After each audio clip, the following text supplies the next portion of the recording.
അങ്ങനെ ധർമ്മേന്ദ്ര പ്രധാൻ രാജിവെച്ചിരിക്കുന്നു. CJP പ്രവർത്തകർ അല്ലെങ്കിൽ പാറ്റകൾ അതുപോലെ തന്നെ സ്റ്റുഡൻസ് എല്ലാം തന്നെ ജന്തർ മന്ദറിൽ നിന്ന് ഒഴിഞ്ഞു പോയിരിക്കുന്നു. അപ്പോൾ എല്ലാം കെട്ടടങ്ങി ഒരു ഇതിലെത്തി. എന്താ പറയുക, ധർമ്മേന്ദ്ര പ്രധാൻ്റെ രാജിയോടുകൂടി. ഇന്നലെയാണല്ലോ മൂപ്പര് രാജിവെച്ചത്. അപ്പം ഞാൻ ആലോചിക്കുന്നത് തന്നെ, ഞാൻ ഇതിന് മുന്നേയും പറഞ്ഞ പോലെ തന്നെ ഈ രാജി ആദ്യമേ ആയിരുന്നു അല്ലേ? ഇന്നലെ ഇപ്പോൾ ഇത്രയും വലിച്ചു നീട്ടി ചർച്ച നടത്തി ഇത്രയും പ്രതിഷേധം ഇത്രയും ആളിക്കത്തിച്ചുകൊണ്ട് ഒരു രാജി എന്തായാലും ഇത് ഇന്നവിറ്റബിൾ ആയിരുന്നു.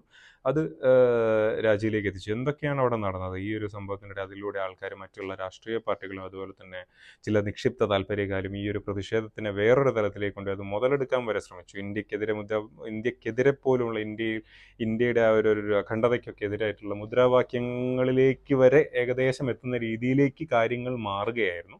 അപ്പോൾ എനിവേസ് ഒരു നല്ലൊരു അന്ത്യമുണ്ടായിരിക്കുന്ന അവരുടെ ആവശ്യങ്ങളൊക്കെ അംഗീകരിക്കുന്നു. അതുപോലെ തന്നെ സ്ട്രിക്റ്റർ നോംസ് അങ്ങനെയുള്ള ഒരുപാട് കാര്യങ്ങൾ ഗവൺമെൻറ് അംഗീകരിച്ചു കൊടുത്തിരിക്കുന്നു. പക്ഷെ എന്തുകൊണ്ടും ഇത് എൻ്റെ ഒരു, ഞാൻ ആദ്യം പറഞ്ഞ പോലെ തന്നെ ധർമ്മേന്ദ്ര പ്രധാൻ രാജിവെക്കണം. അതിൻ്റെ ആവശ്യം എന്താണെന്ന് വെച്ച് കഴിഞ്ഞാൽ പറയാം, ധർമ്മേന്ദ്ര പ്രധാൻ അത് ചെയ്തില്ലേ, റിഫോംസ് എടുത്തില്ലേ, സൊല്യൂഷൻ കണ്ടെത്തിയില്ലേ? ഇല്ല.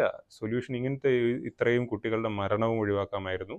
അതുപോലെ തന്നെ ഇതിനൊക്കെ ഈ ഒരു പേപ്പർ ലീക്സും അവോയ്ഡ് ചെയ്യാമായിരുന്നു. കാരണം നമുക്ക് എപ്പോഴും വിഷണറി ആയിട്ടുള്ള ലീഡേഴ്സ്, നല്ലൊരു വിഷണൽ ലീഡേഴ്സിനെയാണ് ആവശ്യം. അല്ലാതെ പ്രശ്നം വന്നത് സോൾവ് ചെയ്യുക, അതിനൊരു ബദൽ ചിന്തിക്കുക, അത് പിന്നെ കുറ്റമറ്റതാക്കുക, പിന്നെ അതിൻ്റെ അകത്ത് ഒരു പ്രശ്നം വരുമ്പോൾ പിന്നെയും കുറ്റം, അത് ശരിയായ രീതിയിൽ വിഷണറി ആയിട്ടുള്ള ലീഡേഴ്സാണ് എല്ലാ രാജ്യത്തിനും നല്ലത്.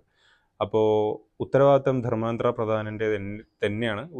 അതിനുള്ള ഉദാഹരണമൊക്കെ നമുക്ക് ഇതിനു മുന്നേ പല രീതികളിൽ പല മികച്ച വ്യക്തിത്വങ്ങൾ കിട്ടിയ സായി ദീപക്, അതുപോലെ തന്നെ കഴിഞ്ഞ ദിവസം യൂറോപ്പിൽ തന്നെയാണ് തോന്നുന്നത്, ഒരു രാജ്യത്തെ ഏതൊരു വിദേശ പ്രഗ്നൻ്റ് ആയിട്ടുള്ളൊരു ഒരാൾ മരിച്ച, ഒരു യുവതി മരിച്ച, എനിക്കൊരു ഇന്ത്യൻ വംശജയാണെന്ന് തോന്നുന്നു, മരിച്ചിട്ട് അവിടെയുള്ള മിനിസ്റ്റർ രാജിവെച്ചിരിക്കുകയാണ്. അപ്പോൾ വേറൊരു രാജ്യത്തുള്ള ഒരാൾ മരിച്ചിരിക്കുന്നത്, പക്ഷെ സ്റ്റിൽ അതൊരു ഫെയിലിയറായി കണ്ടുകൊണ്ട് അവിടെയുള്ള മിനിസ്റ്റർ രാജിവെക്കുക, അതൊരു നല്ലൊരു ഉത്തരവാദിത്തപ്പെട്ട ഒരു തീരുമാനം. അതുകൊണ്ട് ആരും മിനിസ്റ്ററിനെ ശരിക്കും പറഞ്ഞാൽ അതിൻ്റെ അത് പൂർണ്ണമായിട്ടുള്ള ഉത്തരവാദിത്തം ഏറ്റെടുക്കാനാവില്ല. അല്ലെങ്കിൽ അത് അവരാണ് പോയി ചെയ്തത്, അല്ലെങ്കിൽ ആ യുവതിനെ കൊന്നൊന്നും പറയാൻ പറ്റില്ലല്ലോ. എന്നാലും അവർ ആ ഉത്തരവാദിത്തം കണ്ടെത്തി, അതായത് ഉത്തരവാദിത്തം ഏറ്റെടുത്തുകൊണ്ട് രാജിവെച്ചിരിക്കുന്നത്. അതുപോലുള്ള വളരെ ഫ്യൂച്ചറിസ്റ്റിക് ആയിട്ടുള്ള തീരുമാനങ്ങൾ ഇനിയെങ്കിലും വരട്ടെ എന്ന് പ്രത്യാശിക്കാൻ എനിക്ക് തോന്നുന്നില്ല. വരുമെന്നുള്ളത് വരട്ടെ എന്ന് പ്രത്യാശിക്കാം, അത്രമാത്രം.